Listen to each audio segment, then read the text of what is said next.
আমি স্মৃতি আজকে আপনাদের জন্য নিয়ে এসেছি একটা দুর্দান্ত স্বাদের পেটিসের রেসিপি। আপনার ঘরে থাকা সামান্য কিছু উপকরণ দিয়ে আপনারা বানিয়ে ফেলতে পারবেন এরকম একটা দুর্দান্ত স্বাদের পেটিস। পেটিসগুলো বাহির থেকে দেখতে যেমন ক্রিস্পি, ভিতর থেকে ততটাই সফট হয়।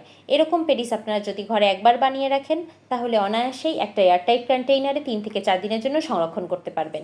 পেটিস বানানোর জন্য লাগবে 1.5 কাপ পরিমাণের আটা, 1 টেবিল চামচ লবণ, 2 টেবিল চামচ চিনি।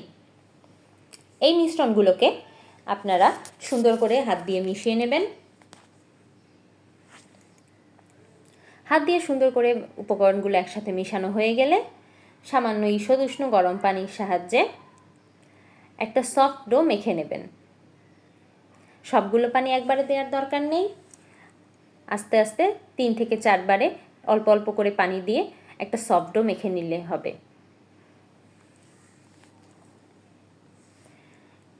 এই আটার ডোটা রুটি বা পরোটার মতো শক্ত হবে না, তার থেকে আর একটু বেশি নরম হবে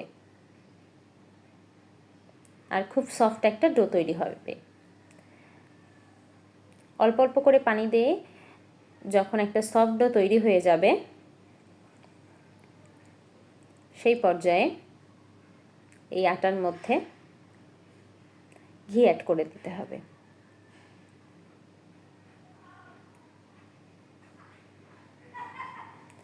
এই যে দেখুন কীরকম সফট একটা ডো তৈরি হবে, ঠিক এই পর্যায়ে 1 টেবিল চামচ ঘি অ্যাড করে নেবেন।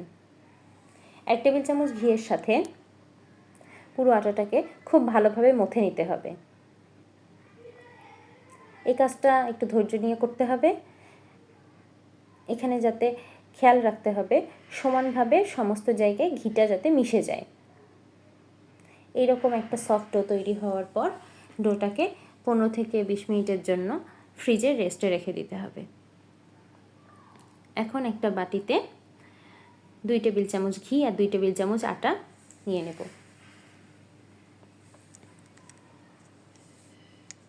এখন এই ঘি আর আটার মিক্সচারটাকে সুন্দর একটা স্মুথ পেস্ট বানিয়ে নিতে হবে।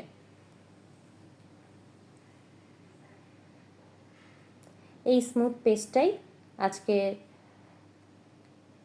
যে আমি রুটি বানাবো এই রুটিটাতে ব্যবহার করব। এটা একটা খুব ইম্পর্টেন্ট জিনিস।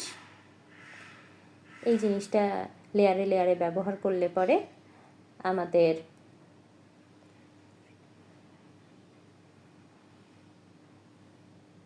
পেটিসের রেসিপিটা সুন্দরভাবে হয়ে যাবে। এটার জন্যই পেটিসটা বাহির থেকে ক্রিস্পি আর ভিতর থেকে অনেক সফট হবে। এখন ফ্রিজ থেকে বের করে রাখা আটাটাকে আমি সামান্য কিছু আটা ডাস্ট করে একটা সারফেসের উপরে একটা সুন্দর মসৃণ ডো তৈরি করে নেব আর এটাকে একটা অনেক বড় একটা রুটি বেলে নেব। সম্পূর্ণ ডোটাই আমি ইউজ করেছি একটা রুটি বেলার জন্য, আর একটা অনেক বড় সাইজের রুটি বেলে নেব। একটা বড় সাইজের রুটি বেলা হয়ে গেলে এই রুটির মধ্যে আগে থেকে তৈরি করে রাখা আটা আর ঘিয়ের মিক্সচারটা সমানভাবে ছড়িয়ে দেব।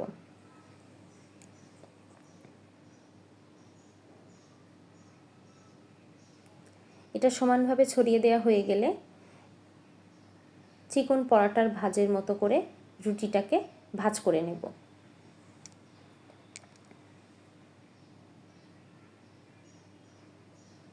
এই পর্যায়ে ভাজ দেওয়ার সময় খেয়াল রাখতে হবে ভিতরে যাতে কোনো প্রকার কোনো এয়ার বাবল না থাকে, তাই হাত দিয়ে একটু চেপে চেপেই ভাজটা করে নিতে হবে। এর ভিতরে কোনো প্রকার কোনো এয়ার বাবল থাকা চলবে না। ভাজ দেওয়া হয়ে গেলে আটার ডোটাকে আবার 10 থেকে 12 মিনিটের জন্য ফ্রিজে রেখে দেব এবং 10 থেকে 12 মিনিট পর ফ্রিজ থেকে বের করে সামান্য কিছু আটা ছড়িয়ে ডোটাকে আবার একটা বড় সাইজের রুটি বেলে নেব। আর রুটি বেলা হয়ে গেলে আমি এই প্রসেসটাকেই আবার রিপিট করব।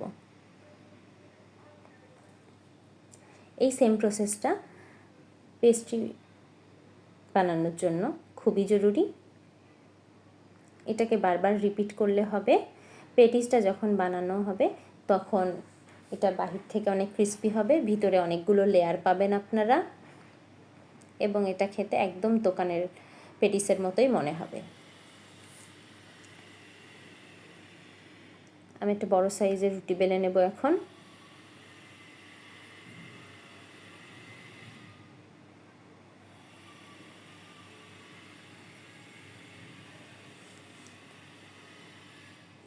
রুটি বেলা হয়ে গেলে এখন এর মধ্যে আবার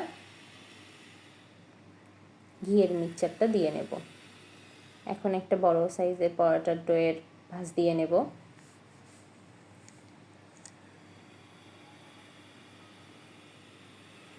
এখন ভাঁজ দেওয়া হয়ে গেলে আবার আমি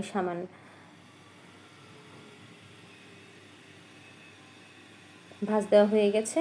এখন এটাকে আবার 10 থেকে 12 মিনিটের জন্য ফ্রিজে রাখবো। আর ফ্রিজ থেকে বের করে সামান্য কিছু আটা ডাস্ট করে এটাকে একটা মাঝারি সাইজের পরোটার মতো করে বেলে নেব। এখন প্রতিটা ভাগকে একটা পাতলা করে রুটি বেলে নেব।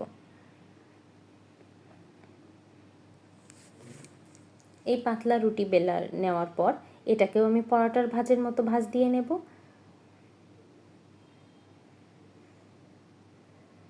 এই যে দেখুন কিভাবে আমি বানিয়ে নিচ্ছি।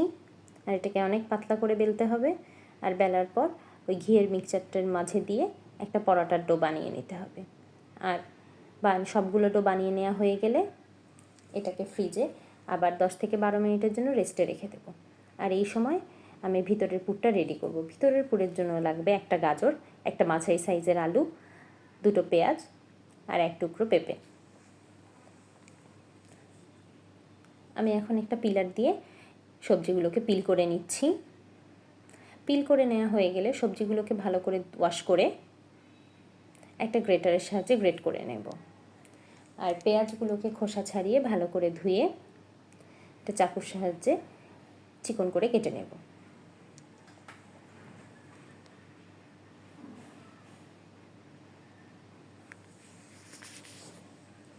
আমার গ্রেট করে নেওয়া হয়ে গেছে। এখন আমি কড়াইটা গরম করতে দিয়েছি। যখন ফ্রাই প্যানটা গরম হয়ে যাবে তখন কিছু তেল দিয়ে দেব। আর তেল গরম হয়ে আসলে আগে থেকে কেটে রাখা পেঁয়াজ, গ্রেট করে রাখা আলু, গাজর আর পেঁপের মিশ্রণটা ফ্রাই প্যানের মধ্যে দিয়ে দেব।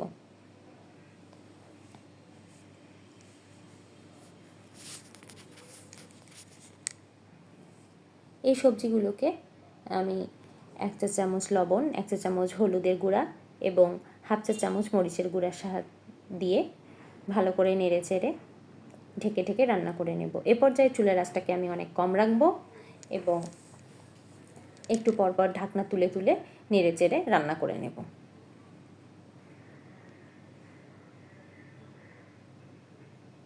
এবং যে পর্যায়ে দেখব গাজরের পানি আর পেঁপের পানি শুকিয়ে এসেছে তখন ভাজা জিরার গুঁড়া দিয়ে পুরটা রেডি করে ফেলব। এখন ফ্রিজ থেকে বের করে আনা ডোগুলোকে একটা সিঙ্গেল পাতলা রুটি করে নেব।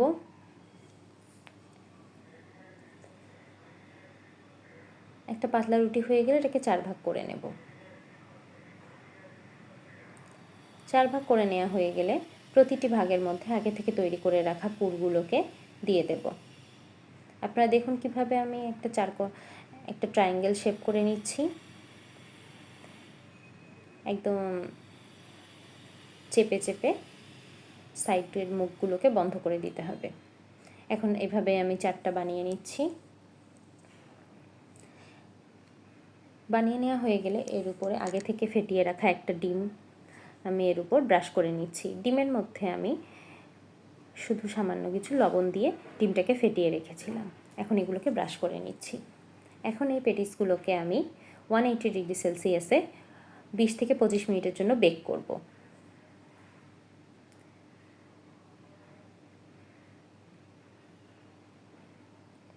আমার বেক করে নেওয়া হয়ে গেছে। তৈরি হয়ে গেল সুস্বাদু মজাদার পেটিস। এগুলো খেতে একদম দোকানের পেটিসের মতো। আপনারা অবশ্যই বাসায় বানাবেন এবং আমাকে ট্রাই করে বলবেন কেমন হয়েছে। এরকম আরও অনেক ভিডিও পেতে আমার চ্যানেলটিকে সাবস্ক্রাইব করুন এবং যদি আমার ভিডিও আপনাদের ভালো লাগে তাহলে লাইক, শেয়ার অ্যান্ড কমেন্ট করে আমাকে অবশ্যই জানাবেন। Thank you everyone.